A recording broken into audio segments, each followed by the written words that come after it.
Well, if I was flustered at trying the right spots that she was going to utter, I can't describe the feeling going into the bathroom. She walked in, well, first she told Carver just quit hammering and we'll go on to let us do this. And then she ushered us into the bathroom, closed the door. Ladies and gentlemen, all three of us sat down right there in the middle of the floor in her bathroom, and she recorded those spots. She wasn't phased at all. I mean, might as well have been the best studio CBS had in New York as far as she was concerned. But I'm telling you, that wasn't the way I felt. This recording was made right there between the commode and the bathtub.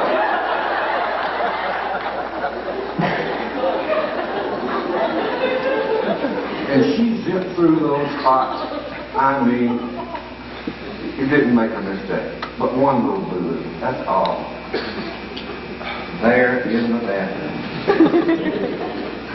Well, we expressed our thanks to her and went back to the car, got in, and I told Bob, I said, Bob, we better keep our mouths shut about this. Nobody will believe it. Well, there's baffled. So we played those spots throughout the weekend. We had a very successful roadside stand. A lot of people stopped. Many of them, however, came expecting to see Susan Hayward, and that wasn't part of the deal. Well, you know, I can't show you that bathroom scene. I do wish we'd had a camera and could have recorded it in a picture, but we didn't. But I do have a recording those words uttered in her bathroom 27 or 28 years ago. Lights on and live. That's the Careful Driver slogan for Safety Thon Weekend, sponsored by radio station WLBB in Carrollton and the Georgia Association of Broadcasters. This is Susan Hayward, and I'd like to ask a favor of all you motorists. Wherever you drive this weekend, please turn on your lights so your fellow motorists will be reminded to drive safely. Let them know that you're doing your part to help cut down the terrible traffic death toll that clouds every weekend in Georgia. Lights on and live. And by the way, we'd like to invite you to stop by the WLBB refreshment stop in front of the studios on the Bremen Highway. If you're an out-of-state motorist, you'll find a real Southern welcome awaits you at WLBB's Roadside Rest. Traffic on Georgia's highways grows every day, and so do accidents and traffic deaths. Traffic accidents in Georgia cost $125 million a year, plus hundreds of lives. Now let's put an end to this war between motorists and make war on highway accidents. You can do your part by driving safely every minute of every hour you're on the road. Stop often. Get out of your car and exercise yourself by walking around. Abide by the legal speed limits and don't take chances with your life or the lives of others. Drive to stay alive. Keep your dial tuned to WLBB for the latest traffic and weather information. This is Susan Hayward thanking you for joining us in helping to make this a deathless weekend through participating in our safety thon. Remember our slogan, lights on and live.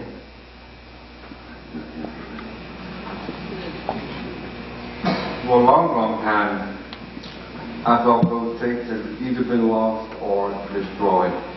But I came up, I bumped into Bob Green just a week before last and was talking about the film festival and how much I wish that we had kept one of those recordings made there in the bathroom And he said, well, I've got one. And I said, well, thank you. And we made arrangements to get it. I'm really proud of that. Well, according to my watch, we are supposed to have already seen Susan Hayward in Georgia. And I have yet to introduce it.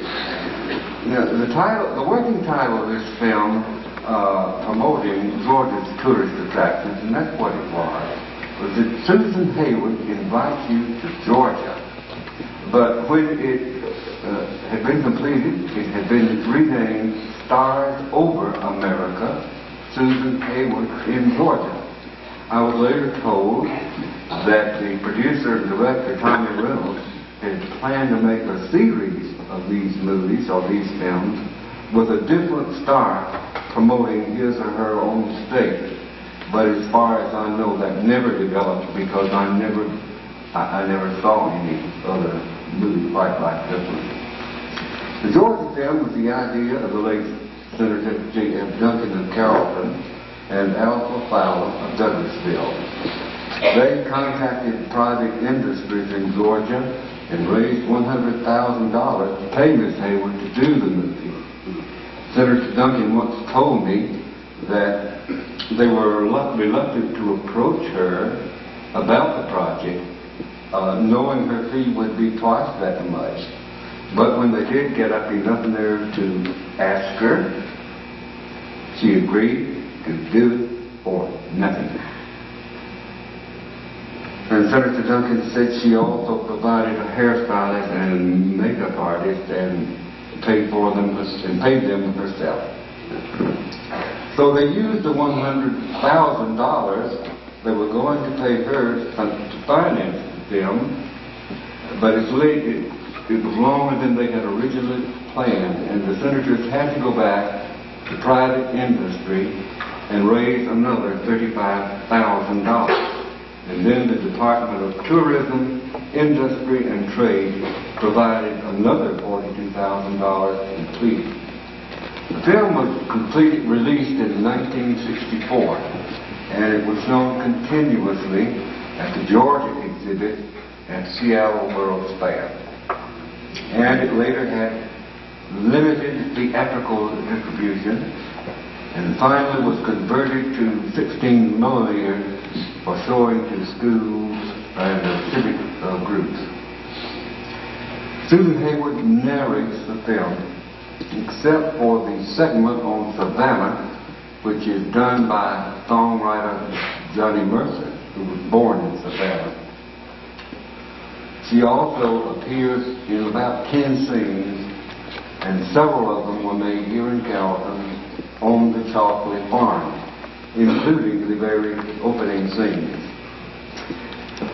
One day in early fall of 1963, Senator Duncan called me at the newspaper office and said, "Get your camera and come out to the Chocolate Farm. We're making a movie about Georgia. Susan Hayward is making a movie about Georgia." And I got there as quick as I could. And it was my pleasure and privilege to witness all the films being shot on her farm. It was mind-boggling to me. I mean, I thought maybe probably just a few people would be there, but a whole lawn full of people. They had a great big old sound truck. The producer was there, the script writer. I don't know who all was there. But the overwhelming thing was the experience of getting to see this extraordinarily beautiful and talented actress actually at work. And it was something that I just cannot explain. It overwhelmed me so much, I just got staring, and I forgot really what I had come there for. And I didn't really do a good job of covering that story. I wished many times that I could go back and do it over. I even talked with Susan Hayward, but when the story came out, I don't think there was one single word. That's how befuddled I was. Well, anyway, you're about to see this movie. Let me tell you that time has just ravaged the color of the film. It really looks more like it's sepia tone than technicolor. But the sound is good, and Susan Hayward's voice is more heavenly than ever. And when the film festival is over, through the generosity of Ms. Hannah Ledford at the Department of Tourism, Industry and Trade, the film will be presented to the West Georgia College Library for them to keep permanently, and maybe there are means for restoring the color, and maybe it can be done. I most certainly would help in any way that I could. Maybe in fact, Hannah said, well, get Ted Turner to do it.